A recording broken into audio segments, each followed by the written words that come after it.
Welcome back. सबसे पहले बात करेंगे chairman Peoples Party Bilawal Bhutto ने कहा कि मार्के हक में फतह से आलमी सतह पर पाकिस्तान का वकार बुलंद हुआ। मई में पाकिस्तान ने भारत के 7 तैयारे गिरा के इबरतनाक शिकस्त दी।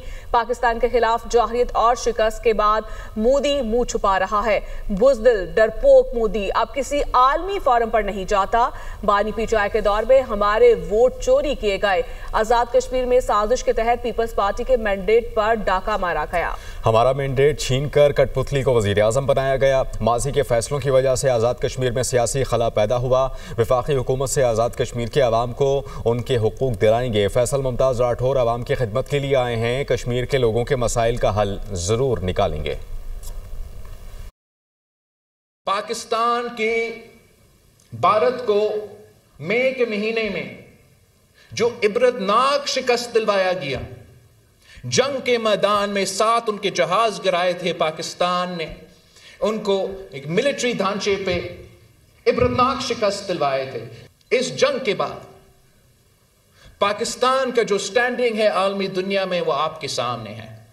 और जो भारत का है, मोदी अपना मुंह छुपा रहा है दुनिया से। चाहे वो यूनाइटेड नेशंस का कोई प्रोग्राम हो या आसियान का कोई कॉन्फ्रेंस हो, वो बुज़दिल डरपोक अब हार गया है, अब वो नहीं जा सकता है। कश्मीर के अवाम, गिलगित बल्तिस्तान के अवाम ने मुझे मैंडेट दिया था। मेरा मैंडेट को चोरी करके इमरान खान साहब के दौर में किसी और जमात को दिलवाया गया। पाकिस्तान पीपल्स पार्टी के मैंडेट पे डाका डाल के एक कठपुतली सिलेक्टेड हुकूमत को इख्तियार दिया गया, हुकूमत दिलवाया गया। माजी में जो ये फैसले किए गए, इन फैसले की वजह से कश्मीर में एक सियासी वैक्यूम पैदा किया गया। नौ मुंतखब वज़ीर आज़म आज़ाद कश्मीर फैसल मुमताज़ राठौर ने ओहदे का हलफ उठा लिया। स्पीकर कानून साज असम्बली लतीफ़ अकबर ने हलफ लिया। Chairman Peoples Party Bilawal Bhutto ने तकरीब हलफ बर्दारी में शिरकत की। नौ मुंतखब वज़ीर आज़म आज़ाद कश्मीर फैसल मुमताज़ राठौर ने अपने ओहदे का हलफ उठा लिया। स्पीकर कानून साज असम्बली लतीफ़ अकबर ने हलफ लिया। Chairman Peoples Party Bilawal Bhutto ने इस तकरीब में शिरकत की। नौमुंतखब वज़ीर-ए-आज़म आज़ाद कश्मीर फैसल मुमताज़ ने कहा कि मुश्किल वक्त में इस जिम्मेदारी को निभाना आसान काम नहीं।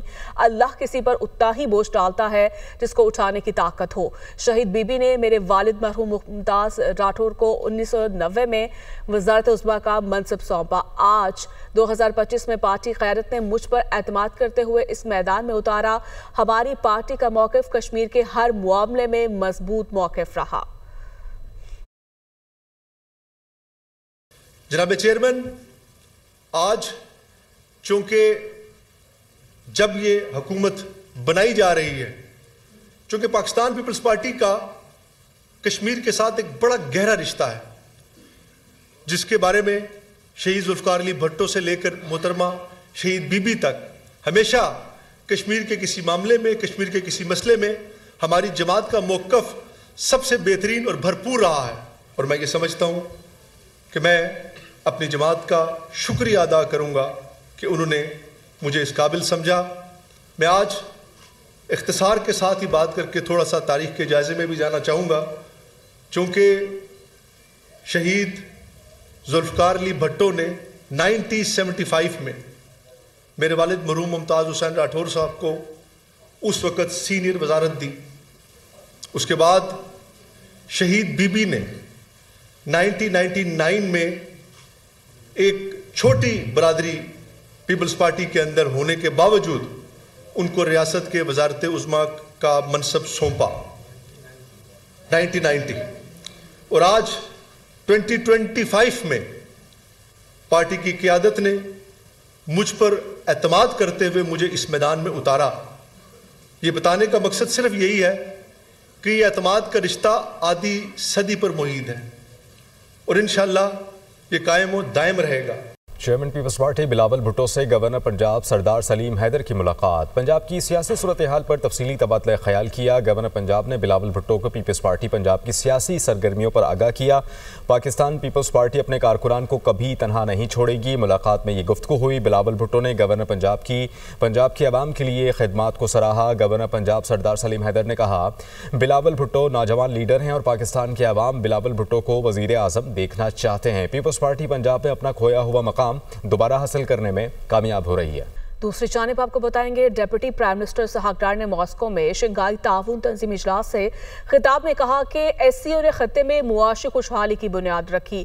रुकन मुमालिक के दरमियान मुनज़्ज़म रवाबत इंतहाई अहम है। खत्ते की खुशहाली हमारा मुश्तरका हदफ है। तरक्की के सफर में पाकिस्तान SCO का फाल रुकन है। पाकिस्तान खत्ते में शंघाई ताउन तंजीम के तरीक़ाकार में बेहतरी के लिए किरदार अदा करने के लिए तैयार है। नाज़रीन, साबिक टेस्ट क्रिकेटर अजहर अली सरफराज अहमद को PCB में जिम्मेदारियां मिलने पर नाराज। अजहर अली का पाकिस्तान क्रिकेट बोर्ड की जिम्मेदारियों से अलग होने का फैसला, इस्तीफा PCB को भिजवा दिया। अजहर अली कौमी सिलेक्शन कमेटी का हिस्सा और यूथ डेवलपमेंट के हेड भी थे। सरफराज अहमद को पाकिस्तान शाहीन्स और पाकिस्तान अंडर-19 का इंचार्ज बनाया गया। ज़राए के मुताबिक साबिक कप्तान अजहर अली ने पाकिस्तान क्रिकेट बोर्ड की जिम्मेदारियों से अलग होने का फैसला किया है और उन्होंने अपना इस्तीफा PCB को भी भिजवा दिया। अजहर अली कौमी सिलेक्शन कमेटी का हिस्सा थे और यूथ डेवलपमेंट के हेड भी थे। अजहर अली के इस्तीफे की वजह सरफराज अहमद की PCB में एंट्री मालूम होती है। सरफराज अहमद को पाकिस्तान शाहीन्स और पाकिस्तान अंडर-19 का इंचार्ज बनाया गया। Welcome back. बात करेंगे तहरीके तहफ़्फ़ुज़ आईन पाकिस्तान के ज़ेर एहतमाम 27वीं आईनी तरमीम के खिलाफ एहतजाजी रैली। PTI पार्लियामेंटेरियंस वकला समेत दीगर मुजाहिरीन पार्लियामेंट हाउस से सुप्रीम कोर्ट पहुँच गए। बैरिस्टर गौहर, महमूद खान अचकज़ई, सलमान अकरम राजा, अलावा नासिर अब्बास और दीगर की शिरकत। मुजाहिरीन की जानिब से 27वीं आईनी तरमीम के खिलाफ नारेबाजी। तहरीके तहफ़्फ़ुज़ आईन पाकिस्तान के ज़ेर एहतमाम 27वीं आईनी तरमीम के खिलाफ एहतजाजी रैली। लाहौर हाई कोर्ट में 27वीं आईनी तरमीम के खिलाफ दायर दरखास्तों पर अहम पेशरफ्त हुई है। चीफ जस्टिस आलिया नीलम ने समाअत के लिए 3 रुकनी फुल बेंच तश्कील दे दिया। जस्टिस सदाकत अली खान बेंच के सरबरा, जबकि जस्टिस जवाद हसन और जस्टिस सुल्तान तनवीर मेंबरान होंगे। दरखास्त में वज़ीर आज़म और स्पीकर कौमी असम्बली को बज़रिया सेक्रेटरीज फरीक बनाया गया और मौक़िफ़ इख्तियार किया गया कि तरमीम के जरिए सुप्रीम कोर्ट का असल इख्तियार महदूद करके वफाकी आईनी अदालत बना दी गई है, जिससे अदलिया की आज़ादी, बुनियादी हुकूक और अदालती खुद मुख्तारी मुतासर होने का खदशा है।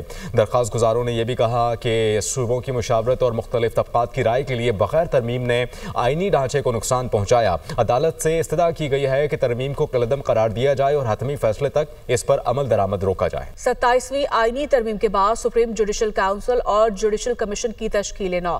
Justice Jamal Mandokhail supreme judicial council के मेंबर बन गए। वफाकी आईनी अदालत के सीनियर जज आमिर फारूक जुडिशल कमीशन के मेंबर बन गए। Justice Jamal Mandokhail supreme court practice and procedure committee के भी मेंबर बन गए। Chief justice Yahya Afridi council के सरबराह होंगे। चीफ जस्टिस वफाकी आईनी अदालत अमीनुद्दीन खान जुडिशल काउंसिल के दूसरे सीनियर मेंबर होंगे। Justice Munib Akhtar, justice Hasan Rizvi, justice Jamal Mandokhail judicial council के रुकन। जस्टिस जमाल मंदोखेल की नामजदगी दोनों चीफ जस्टिस ने मुशावरत से की। नाज़रीन, सुप्रीम कोर्ट के जस्टिस हाशिम काकड़ का DIG हेडक्वार्टर्स मलिक जमील जफर से अहम मुकालमा। DIG इस्लामाबाद हेडक्वार्टर्स के वकील शाह खावर अदालत में पेश हुए।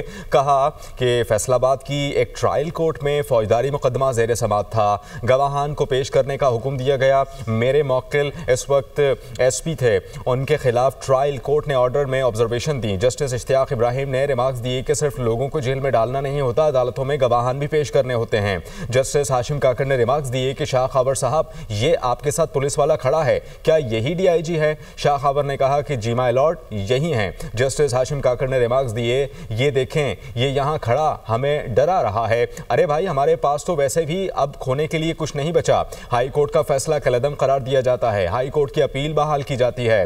वकील दरखास्त गुजार ने कहा कि बगैर सुने फैसला दे दिया गया। हाई कोर्ट मेरिट्स पर केस का 2 माह में सुनकर फैसला करे। हकीकी आजादी मार्च केस इमरान इस्माइल शफकत महमूद और दीगर की बरियत की दरखास्तों पर फैसला। इमरान इस्माइल शफकत महमूद की बरियत की दरखास्तें मंजूर। PTI के मुतादिद कारकुनान की बरियत की दरखास्तें मुस्तरद की गई हैं। जुडिशल मजिस्ट्रेट मुबशर हसन चिश्ती ने बरियत की दरखास्तों पर फैसला सुनाया। अदालत ने बरियत की दरखास्तें मुस्तरद होने वाले मुल्ज़िमान की हद तक समाअत 9 दिसंबर तक मुलतवी कर दी। वज़ीर इत्तलात पंजाब अज़मा बुखारी ने न्यूज़ कॉन्फ्रेंस में कहा कि पंजाब में जराइम की शरह में नुमाया कमी आई है। रिपोर्ट्स शाया हो रही हैं कि लाहौर लंदन और न्यूयॉर्क से ज़्यादा महफूज शहर है। सूबे में गैर कानूनी अफ़गानियों को रहने की इजाज़त नहीं। इंतहा पसंद जमात के 90 फाइनेंसर्स के खिलाफ मुकदमा दर्ज किए गए हैं। कलदम जमात से गैर कानूनी हथियार भी बरामद किए गए। आज़ान और खुतबे के अलावा लाउड स्पीकर का इस्तेमाल नहीं किया जा सकता। वज़ीर आला ने आइमा किराम के लिए एजाज़िया देने का ऐलान भी किया है। सोशल मीडिया पर धमकियाँ देने पर 32 मुकदमात किए गए हैं, जबकि 6220 अफगान मुहाजिरीन को सिर्फ 3 हफ्ते में वापस भेजा गया है। सोशल मीडिया पर जो है वो इश्तियाल अंगेज़ गुफ्तगू करने पर और धमकियां देने पर जो है वो और कत्ल के फतवे जारी करने वाले लोगों जो हैं उनके ऊपर 31 मुकदमात दर्ज किए गए हैं। आइमा किराम के हवाले से एक बहुत बड़ी कामयाबी पंजाब हुकूमत को मिली है, जिसमें 84% जो आइमा किराम है उन्होंने अपने आप को खुद वॉलंटरीली उन्होंने अपने आप को रजिस्टर करा लिया है। 6220 अफगान मुहाजिरीन को जो है महज 3 हफ्ते के अंदर अपने मुल्क भेजा गया है। जिन लोगों ने जो अफगान शहरियों को घर दिए थे या जो किराए के ऊपर कोई प्रॉपर्टी अगर दी थी, उनके खिलाफ भी मुकदमात दर्ज हुए हैं। लाउड स्पीकर का गैर कानूनी इस्तेमाल नहीं किया जा सकता। अजान के लिए, खुतबे के लिए जो है वो लाउड स्पीकर का इस्तेमाल होगा। अगर कोई सूबाई हुकूमतें असला लाइसेंस जारी कर रही हैं तो वो उसकी इम्प्लीमेंटेशन अपने सूबे में रखें। ऑल पाकिस्तान का लाइसेंस जो है वो नहीं होना चाहिए। इसको वफाक के साथ टिकअप किया जाएगा कि जिस पार्टी के लीडर के खिलाफ ये बात आई है वो हमें बता चुके हैं कि इकोनॉमिस्ट जो है वो कितना अच्छा इदारा है। वो हमें बता चुके हैं कि इकोनॉमिस्ट की जो है वो कोई चीज़ बगैर तहकीक के वहाँ जाती नहीं है, और अगर उन्होंने कुछ गलत कहा है तो उस पर केस कर दें। रिपोर्ट्स पब्लिश हुई कि जो लाहौर है वो लंदन और न्यूयॉर्क से ज़्यादा सेफ सिटी है, अल्हम्दुलिल्लाह।